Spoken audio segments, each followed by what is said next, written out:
染症の影響で県をまたいでの移動を自粛したいところだが、大学受験を迎える息子が珍しく墓参りをしたいなんて言った。先祖頼みか何か知らないが、そんな時は虫の知らせってやつで、俺の母親に何か起きるんじゃないかなんてことも考えたが、きっと試験勉強の結果、おばあちゃんからお小遣いをもらうのが彼の狙いだ。動機が何だとしても墓参りは悪いことじゃない。それはそんな理由がなきゃ実家になんて帰りたくない俺にとっても。そんなわけで岐阜県高山市まで行く。名古屋市から高山市までは特急電車だと2時間ほどで行ける。車だと高速道路で約2時間半から3時間。一般道国道41号線だと早くて3時間半から4時間。もたもたしていると5時間かかる。ちなみにこっちが名古屋で、こっちが高山市。いつものように息子と仲良く車に乗って名古屋市から高山市まで宇宙人や都市伝説の話をしつつ、高速道路のパーキングエリアで甘いものでも食べながら高山市に向かってもよかったんだが、今回はそれじゃ何か物足りない気がした。俺と息子の母親とはとっくに離婚していて、息子は母親とその親たちと一緒に住んでる。つまり彼は人数の多い家に住んでるから、少しでも一人になる時間が欲しかったのかもしれない。ふとそんなことも考えた。それで今回は別々に高山に行くことにした。息子は電車で、俺は車で。俺たちの落ち合う場所は高山駅。彼はその提案に乗ってくれた。電車での一人旅は人生にとっていい経験にもなる。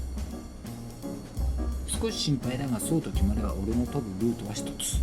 もたもたしていると5時間かかる41号線ルートだ。41号線は飛騨川の横を走る。その景色をゆっくり見たかった。それに七総町道の駅石の博物館、岐阜県から延べの七総町にある石のミュージアムだ。こうした場所にも寄ってみたかった。場所はだいたいこの辺り。 Google マップでも確認できる。ここへは息子の幼い頃に一度立ち寄ったことがある。その時は嫁に入場を拒否られたけど、レッキー君、レッキーちゃん、そしてこの化石採取の有料サービス、懐かしい。ちなみにここではモロッコ産のアンモナイトとサメの歯が取れるらしい。施設から出るときは信号がないから、ぼーっとしてると事故りそうになる。注意が必要だ。七総町の石の博物館は日本最古の石が売り。正直それは俺にはよく分からなかった。でも俺のような素人丸出しの岩石ファンでもそれなりに楽しかった。理由がこれ、ペグマタイト。こんな綺麗なペグマタイトが見れただけでも俺には価値のある場所だったと言える。それにちょっとした嬉しい出会いもあった。メインの岩石展示場といえる場所に俺が入った時、そこには小学生くらいの女の子しかいなかった。その女の子はじっくり石を見ているわけではなく、うろうろしていた。俺は岩石を見る目を鍛えようと、触れられるものには触れ、説明書きがあるものはその内容を記憶できるようにと集中して展示されている石たちを見ていた。だがそんなに広くない岩石展示場、岩石フロアに人が2人。ふとした瞬間に目が合う。とはいえ相手は小学生。児童なんたらの犯罪者と思われたくもない。けど無視するのも大人げない。それで「こんにちは」と声をかけたら、相手は意外な反応を返してきた。駆け寄ってきたんだ。こけそうになりながら。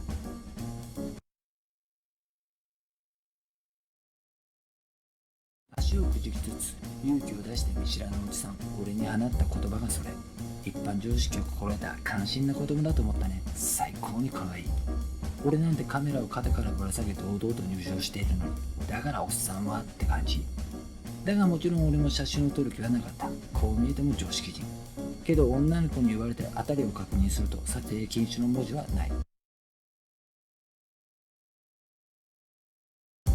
そう答えると、その女の子携帯電話を取り出し、あちらこちらの石の写真を取り出した。我慢してたんだろう。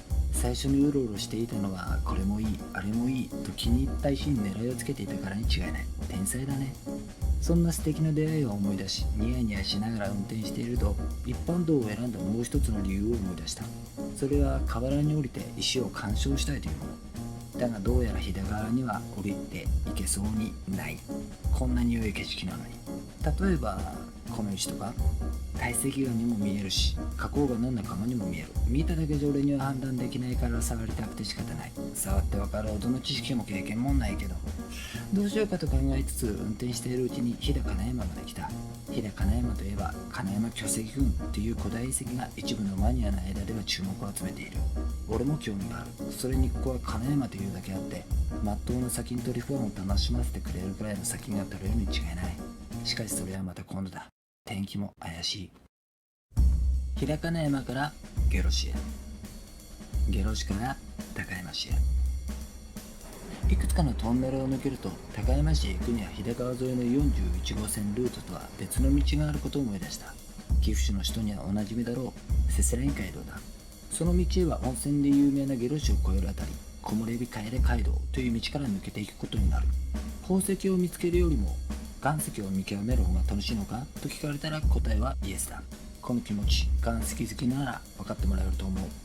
せせらぎ街道も川の横を走る大きくはない川だから、そっちのルートなら河原に降りられるはずだ。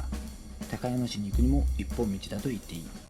今日は初めから天気は良くなかったが、木漏れ日帰れ街道に入る頃には本格的な雨になった。土砂降りだ。木漏れ日帰れ街道もせせらぎ街道も綺麗な道路で走りやすいが、大型車とすれ違う時は少しドキドキする。特に雨の日は注意だ。幸いせせらぎ街道に入ると所々に休憩できる場所がある。車を止めると雨の音とは別に水の流れる音がする。河川がすぐ横を走っているんだ。行くか？でも雨だ。本格的な。少し小降りになったがこんなんじゃダメ。昼からは晴れることを期待していた。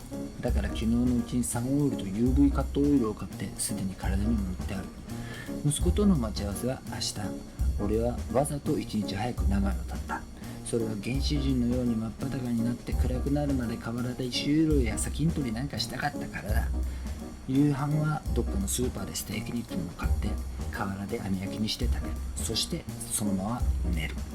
実際には勝手に焚き火なんてしていると地元の人に怒られそうだから、オートキャンプ場でも探してそこでと思ったが、外でのご飯は諦めだ。ステーキはなし。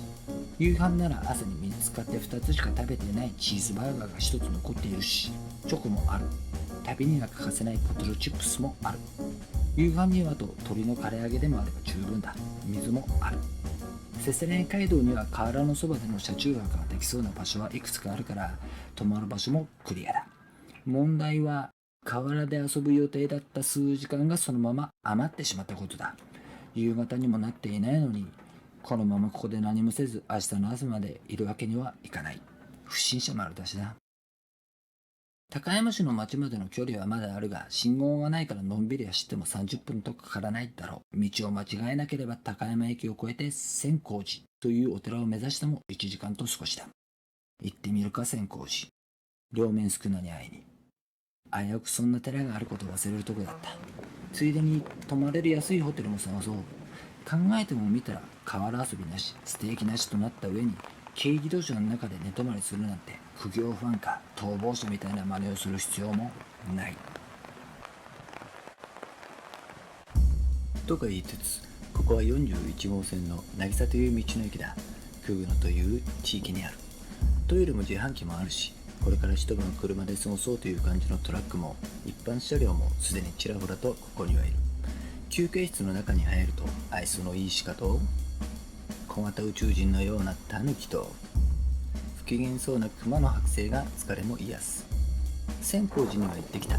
でも着いた時には5時に近かったので、明日また来ると言い残して拝殿まで行かずに引き返してきた。そのことはまた別の動画にまとめようと思う。問題は今だ。